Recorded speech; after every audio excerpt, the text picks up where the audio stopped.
ఇటువైపు ఉండపోత వర్షం and rainbow. ఇటువైపు ఇట్లా బ్రైట్గా కనిపిస్తున్న సూర్యుడు. అసలు ఎంత విడ్డూరం. ఇంకా ఇప్పటిదాకైతే చాలా పెద్ద వర్షం పడింది, ఇప్పుడు కొంచెం తగ్గింది వర్షము, అందుకే మనకి రెయిన్బో ఇంకా నీట్గా కనబడుతుంది. Nice mummy. మా చెట్లు ఎంత బాగున్నాయి. టమాటాలు వర్షం పడుతుంది. ఇది తెలుసా, ఇది బాగా ట్రెండింగ్లో ఉన్న పూలు ఇప్పుడు. మొన్ననే నాకు బొకే కూడా పెట్టించారు.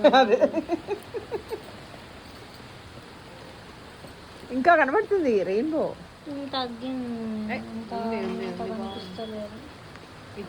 మా బాల్కనీ వ్యూ అయితే అదరహో. Thank you so much god, ఇంత మంచి ప్లేస్లో మాకు ఇల్లు ఇచ్చినందుకు. I'm so happy, so grateful, so thankful. కరకాల పూలు దానికో కట్టే, ఇది కట్టే కోసం. తులసి చెట్టు, మల్లె చెట్టు, మా గుండు ప్లాంట్. దిస్ ఇస్ మీ. గుండు మనీ ప్లాంట్ అయితే రోజు ఇట్లా మంచి ప్యాంపర్ చేస్తుంది.